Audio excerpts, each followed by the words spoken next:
Good evening. This is All India Radio, Kohima. I'm Katholina with the evening news. The headlines: Centre holds meeting with states and union territories in preparation for COVID-19 vaccine rollout. COVID-19 positive case in Nagaland goes up to 11,978. Household contacts remain highest cause of infection. Prime Minister Narendra Modi and Chief Ministers of all states and union territories will tomorrow discuss COVID-19 vaccination rollout. And Centre says infrastructure will be created for safe movement of wildlife on National Highway. Centre today said that it has been proactively carrying activities towards preparing for the nationwide rollout of COVID-19 vaccine in close collaboration with states and union territories and all stakeholders. The country's nationwide vaccination drive will begin on 16th of this month. Health Ministry today held a video conference with administrators from states and union territories on the CoWIN software, which forms the backbone of the last-mile vaccine administration. The meeting was chaired by Chairman of Empowered Group on Technology and Data Management to combat COVID-19, Ram Sewak Sharma. The meeting was attended by the State Principal Secretaries, Mission Directors of National Health Mission, and State Immunization Officers. During the meeting, the feedback of the states and union territories on the CoWIN software and its operational use emanating from the dry runs was discussed in detail. Addressing the participants, Sharma said that robust, dependable, and agile technology shall form both the foundation and the backup for the country's COVID-19 vaccination, which shall be the world's largest immunization exercise. He stated that the process should be citizen-centric and built on the approach that the vaccine shall be available anytime and anywhere. Speaking on the use of Aadhaar platform, he advised the states to urge the beneficiaries to seed their current mobile number with Aadhaar for registration and consequent communication through SMS. He pointed out that it is extremely important to clearly identify persons who is getting vaccinated and keep a digital record on who gets vaccinated by whom, when, and which vaccine.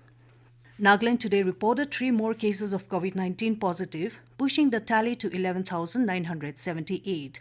State Health and Family Welfare Minister S. Pangnupom in a tweet informed that Dimapur, Kohima, and Mogokchung reported 1 case each. Pangnu said total recovery from the infection remained at 11,639, while the total active case increased to 115. Meanwhile, Health Department said a total of 34,007 contacts have been tracked by surveillance teams, out of which 14,637 are primary contacts. 50% of the trace contacts are within 21 to 40 years age group. The department said a total of 1,420 positive cases are from household contacts, while 1,146 cases are reported from office goers. Positivity rate among household is highest at 29% of the state's total.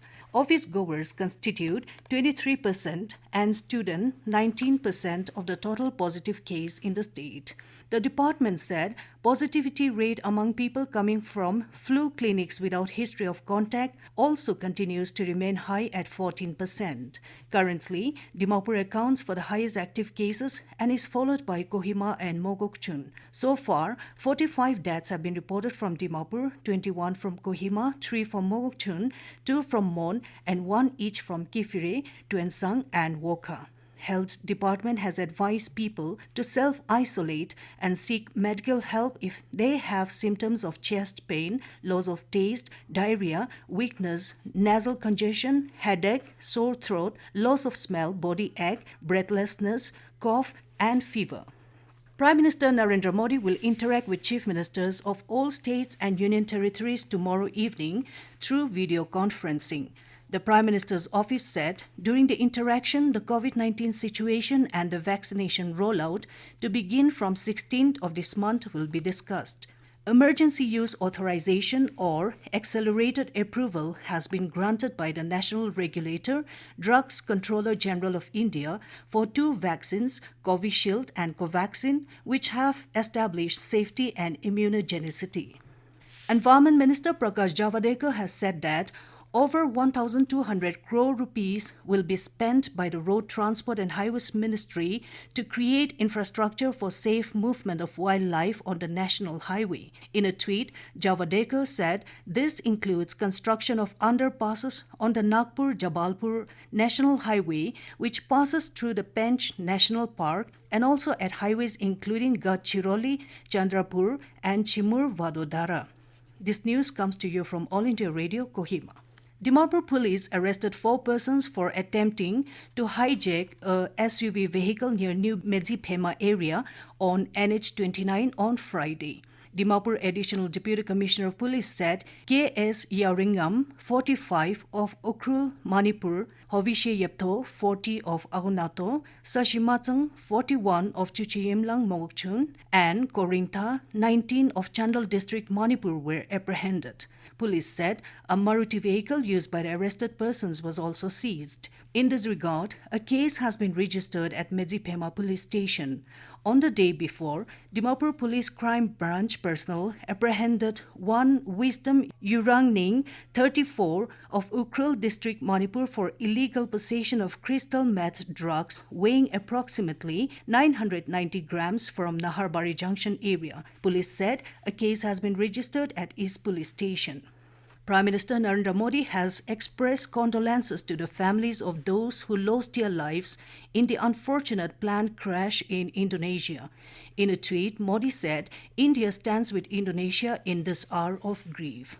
Union Minister Dharmendra Pradhan has said that under the Modi government, not only the development of women has been ensured, but women themselves are being encouraged to take lead in the country's development journey. The minister said that due to the government's women-centric measures, they are now becoming Atmanirbhar.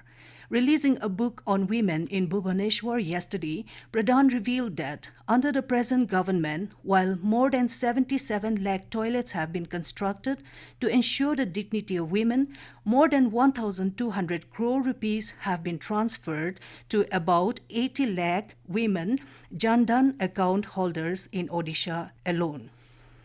Union Minister for Textile and Women and Child Development, Smriti Irani, has said that India has become the second largest manufacturer of PPE kits and suits in the world. She said India achieved this feat in record 3 months' time during the coronavirus-induced lockdown in March 2020. Irani was speaking after inaugurating Surat International Textile Expo at Surat, the Gujarat's first physical exhibition after COVID-19. She said that it is the dream of Prime Minister Narendra Modi that people from one state should go to others to gain and share knowledge. She said industrial vibrancy like Gujarat was needed in West Bengal and mentioned that Gujarat was always ready to share knowledge on the textile industry. Brazilian President Jair Bolsonaro has requested India for 2 million doses of Covishield vaccine produced indigenously by the Serum Institute of India, Pune. Bolsonaro has written a letter to Prime Minister Narendra Modi to expedite the shipment of Covishield vaccine to Brazil without affecting India's vaccination program. Brazilian National Immunization Program has finalized the Covishield and Covaxin for emergency use in the country. And as the nation fights COVID-19 pandemic, let us all remember to stay safe and protected by following these 3 simple steps: wear a face mask, wash hands frequently with soap and water or use hand sanitizer, and follow social distancing norms. To end the news, a repeat of the headlines. Centre holds meeting with states and union territories in preparation for COVID-19 vaccine rollout. COVID-19 positive case in Nagaland goes up to 11,978. Household contacts remain highest cost of infection. Prime Minister Narendra Modi and Chief Ministers of all states and union territories will tomorrow discuss COVID-19 vaccination rollout, and Centre says infrastructure will be created for safe movement of wildlife on national highway. That's all we have in this evening news bulletin. Have a pleasant night.